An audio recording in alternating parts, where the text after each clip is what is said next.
Om Namah Shivaya.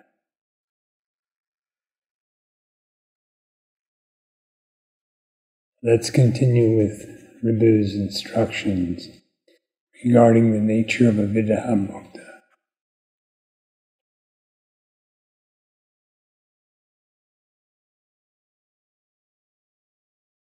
Chapter 9, verse 20.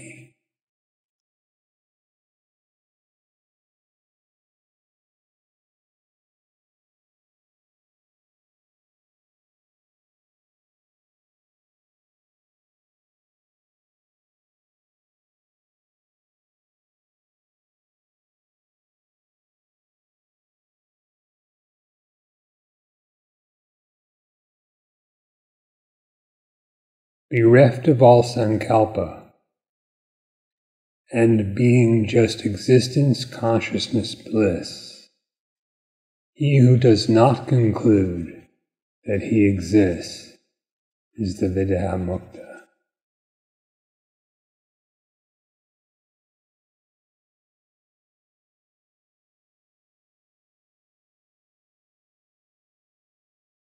Bereft of all sankalpa. Sankalpa signifies a fixed concept, a fixed idea. It can also convey the sense of volition or intention. But throughout most, if not all, of the Ribhu Gita, it signifies fixed concept.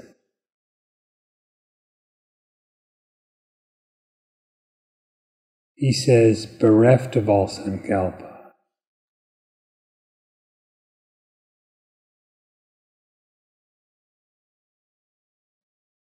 What is the experience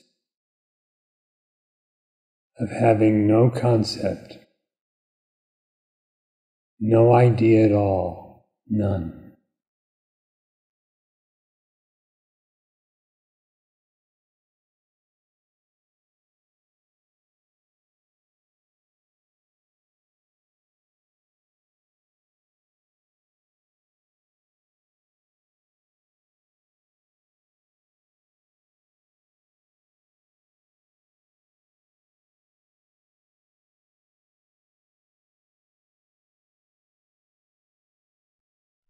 Being just existence, consciousness, bliss. That is what it is like.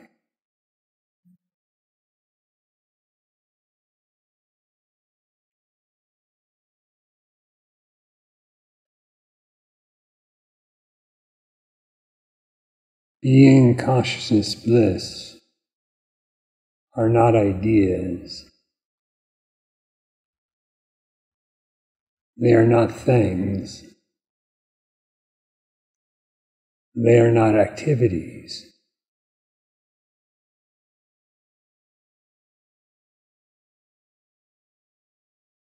They are not even they, for existence, consciousness, bliss signifies one thing in itself. Not three parts of one thing. Not three qualities of one thing, but one thing in itself. And that thing is the self.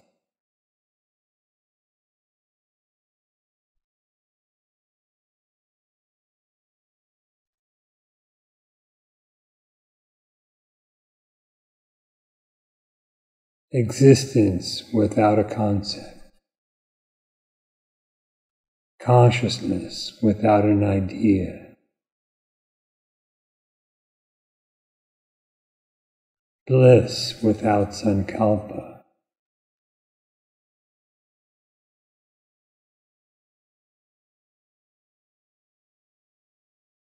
Find these within yourself.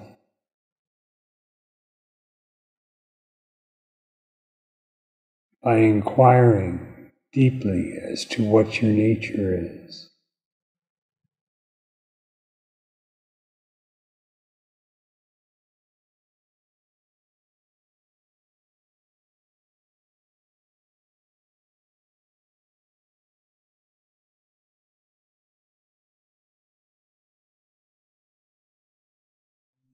He said, "He who does not conclude that he exists."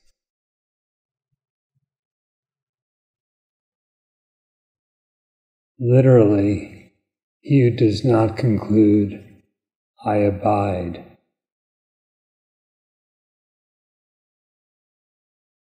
It means more or less the same.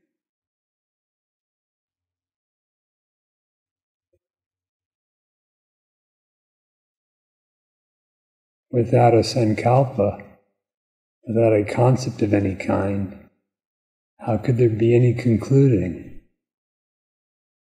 Not that there's a doubt, but there's no conceptual conclusion either.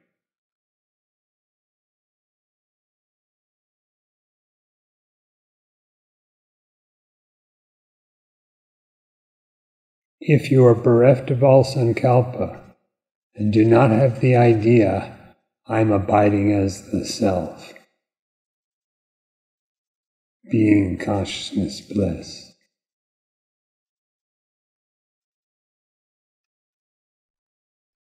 then you are well established as a Videha Mukta, which meaning disembodied liberation is that after which there is nothing further to be attained.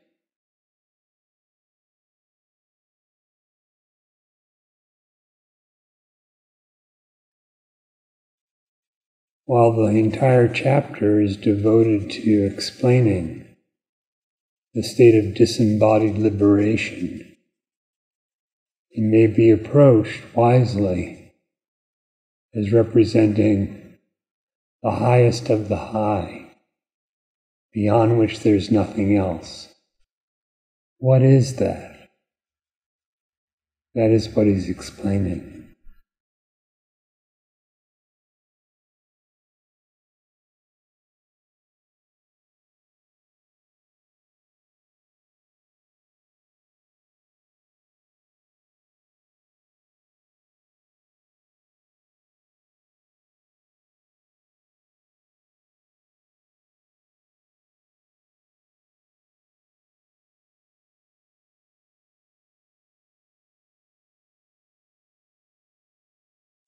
If you have no idea of I, and do not entertain any concept of I abide as,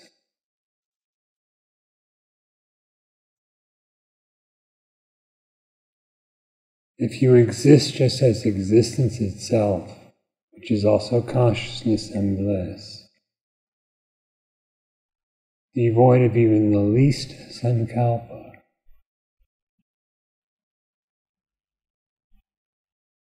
what is this state?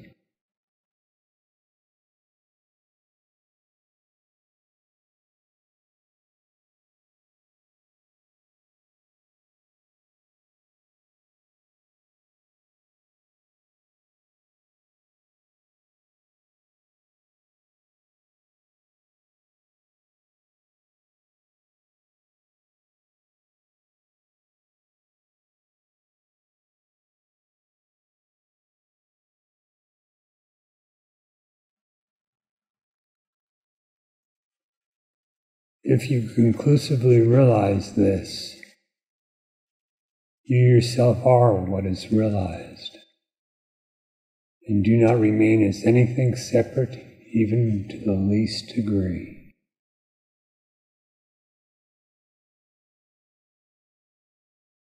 This is your real identity, your only true self.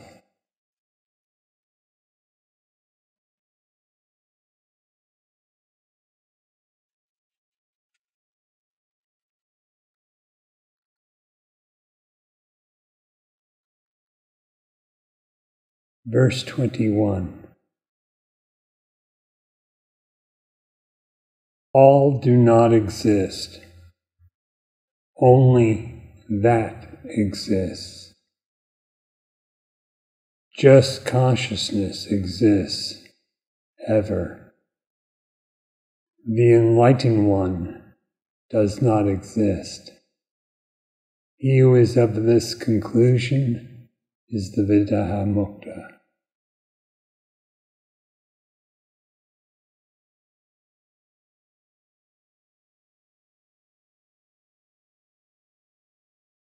Only that exists. That is Brahman. Brahman alone is. Everything else, all, does not exist.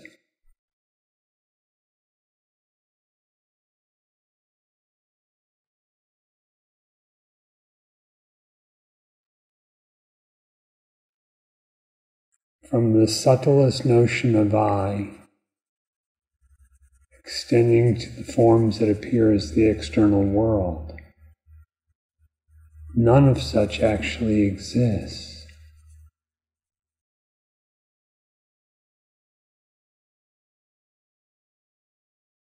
All of that is composed of this very name and form.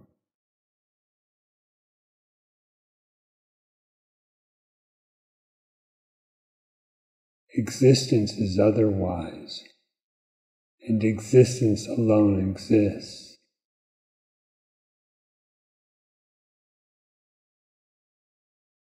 That which is unreal is completely so, and that which is real is also completely so.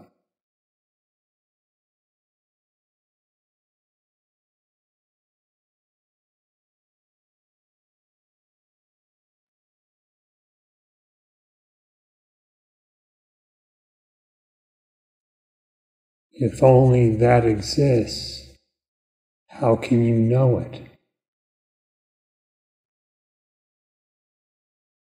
All else does not exist, and what does not exist cannot know what exists.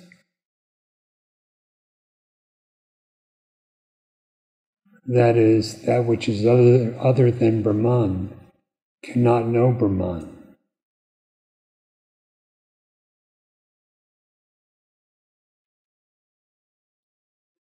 But just as Brahman is existence, it is also consciousness. Just consciousness exists, ever, he says. This is how Brahman is known, by the consciousness of itself.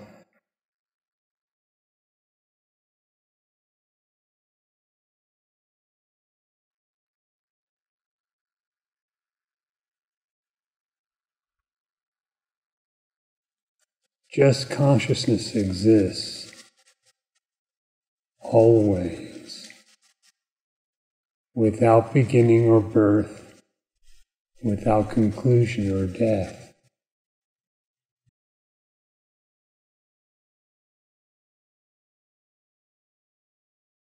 Just consciousness exists. No I, no this, just consciousness.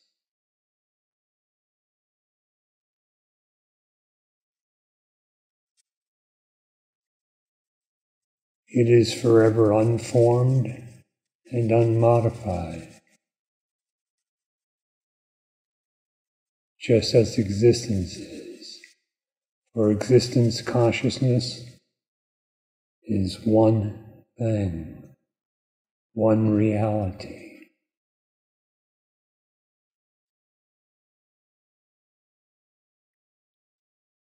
There is in truth no one apart from that to be ignorant of it. There is no such thing as an unrealized being. Therefore, he says, the enlightened one does not exist. For if there is no ignorant being, there is no wise being either. If there is no unrealized individual, there is no realized individual.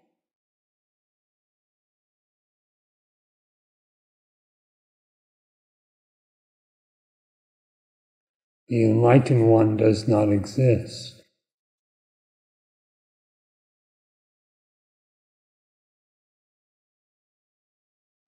That which is the essence or substance of enlightenment most truly exists, for it is the existence consciousness or Brahman, that and that alone. But there is no individual to claim it or to lose it.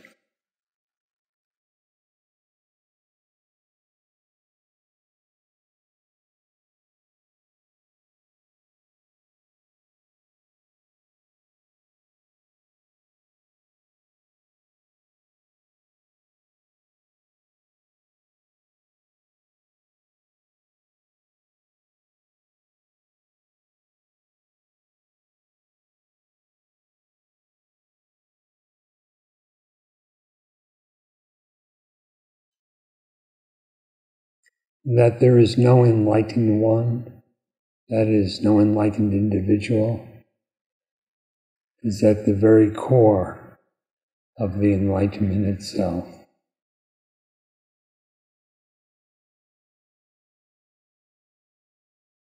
If there is no individual, there is no all.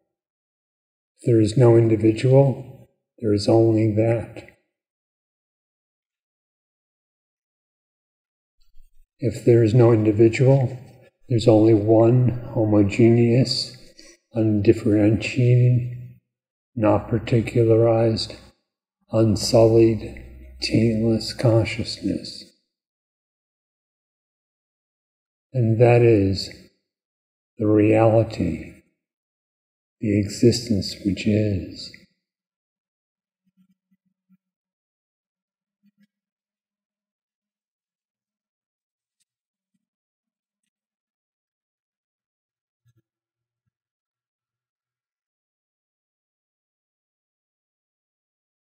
Now he says, he who is of this conclusion is the Videha Mukta.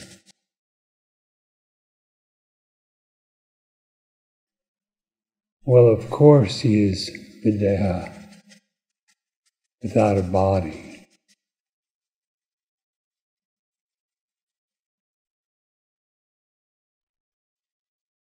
And he is a Mukta precisely because he has no idea that he is a Mukta.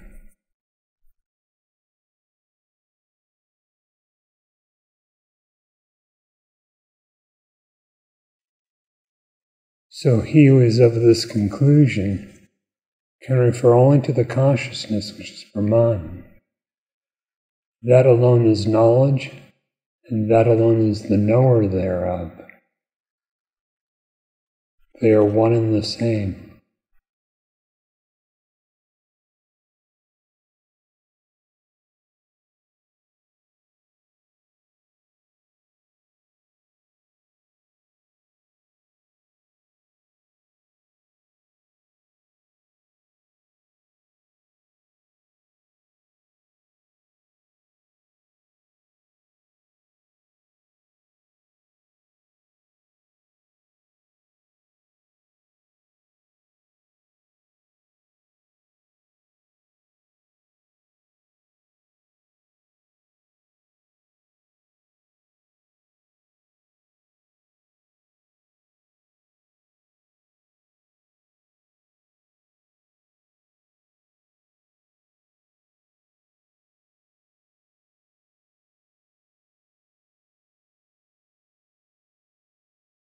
Verse 22.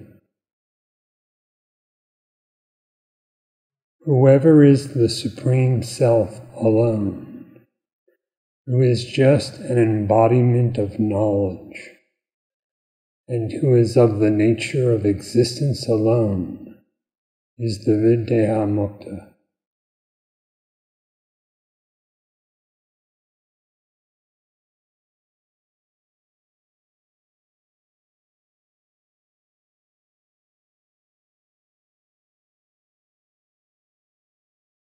You can either be the Supreme Self or you can be anything else, but you cannot be both.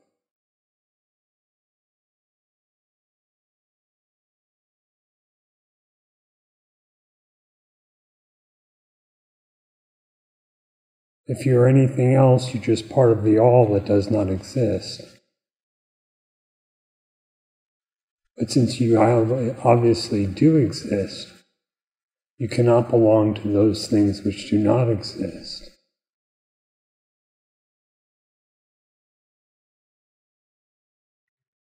Indeed, our nature is existence alone, not name, form, or activity. The conceived, the perceptible, and actions,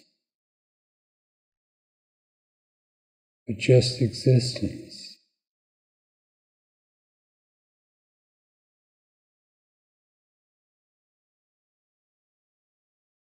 Do not conceive of something existing, but realize the existence itself, unconceived as any sort of thing, gross or subtle.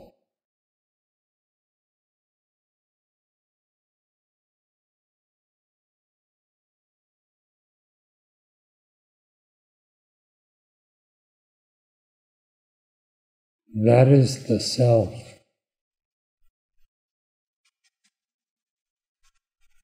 Because it is of an absolute nature, and to indicate its immaculate freedom from all limitations, it is referred to as the Supreme Self.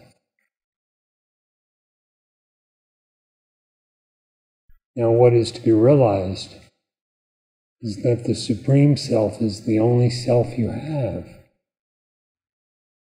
There isn't another kind of self. Realize this by profound inquiry that destroys ignorance that conceives to the contrary.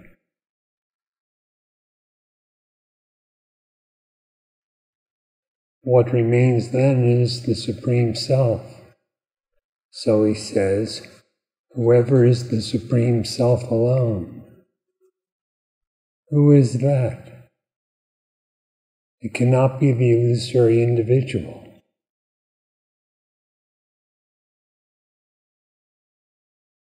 Let that Supreme Self be known as your only identity. Then you're free and at peace.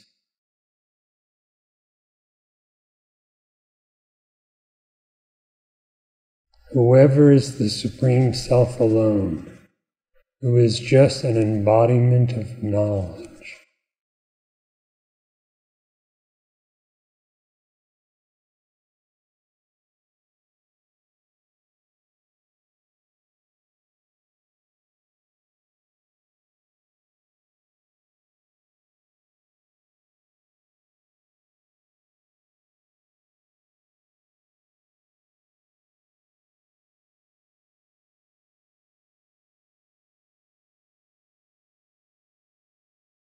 In highest truth, knowledge is but consciousness.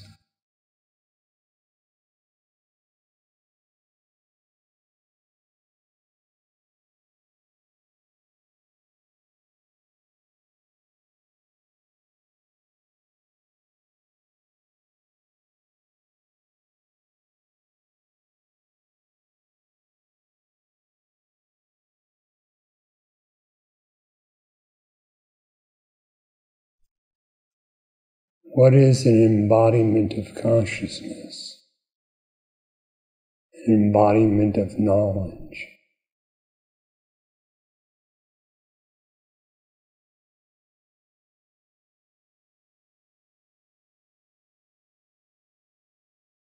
Keep in mind he's describing a Videha Mukta, a bodiless, liberated one.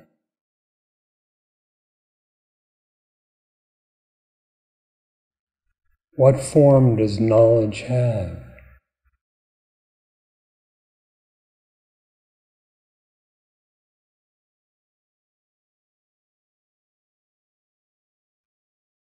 Thinking has various kinds of forms. Not so with knowledge. Knowledge should not be confused with thought.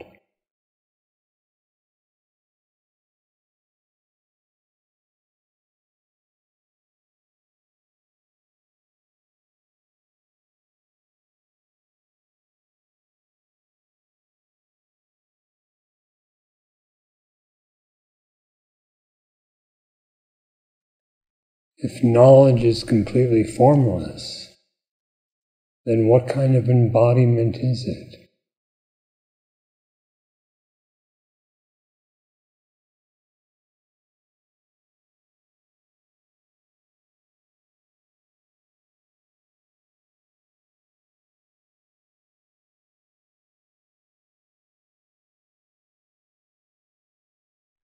His form is entirely formless. His knowledge is entirely transcendent.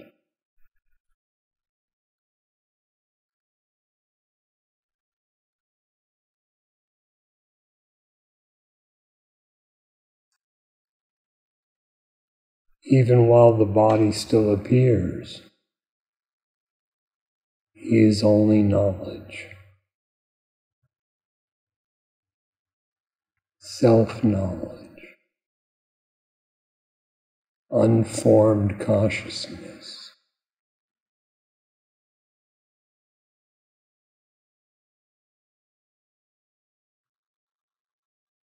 And when the body falls off, he remains unchanged.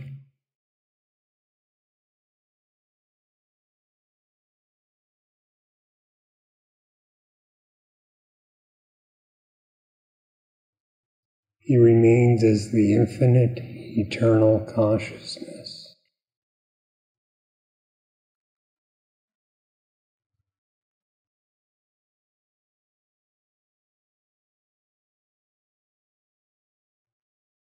And that is existence alone.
Verse 23.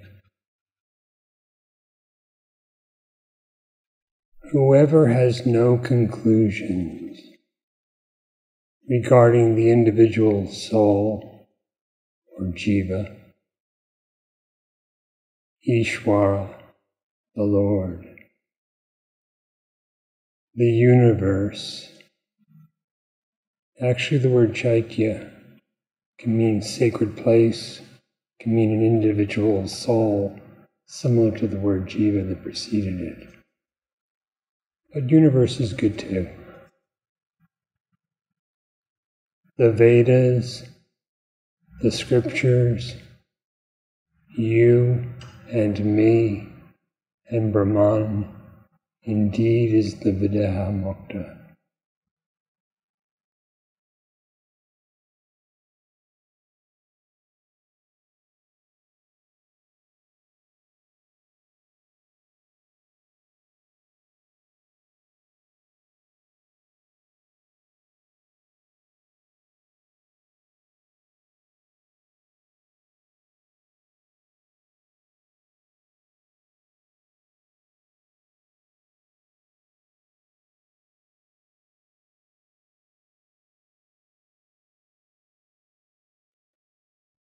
When you draw a conclusion, it's because you've settled upon an idea, perspective, emotive thinking, or some such thing, with the sense that this is real, this is what is true, this is what is.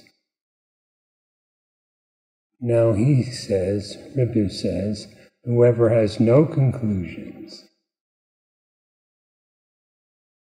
no idea that this is true, this is real, and such, regarding the individual soul. That is, he has no idea that it exists, does not exist. He's without the least trace of the individual or jiva. He draws no conclusion. The reality is self-evident, and you need not conclude anything.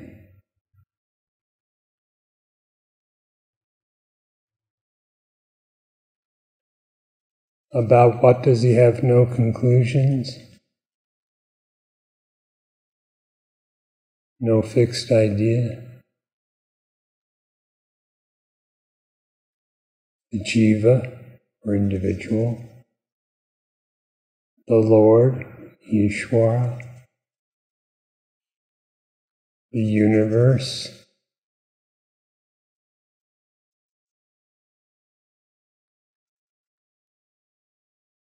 The Vedas. The scriptures, meaning in this case, works other than the Vedas. You and me and Brahman.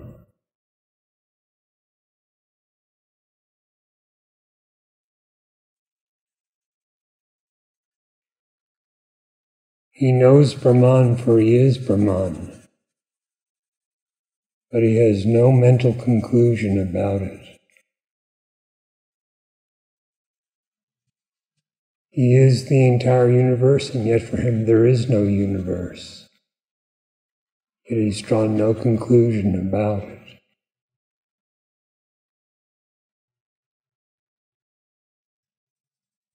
He is that of which the Vedas and other scriptures speak. He knows their meaning, discerns it clearly, but he has no ideas about such.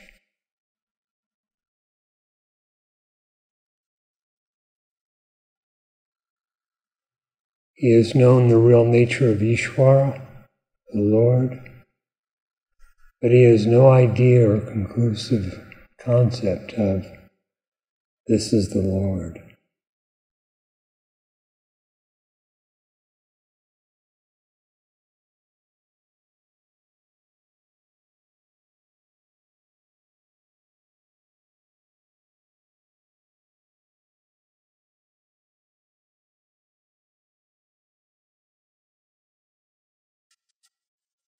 Indeed, in these verses, he has made it quite clear that to be free of even the least notion is the state of true knowledge.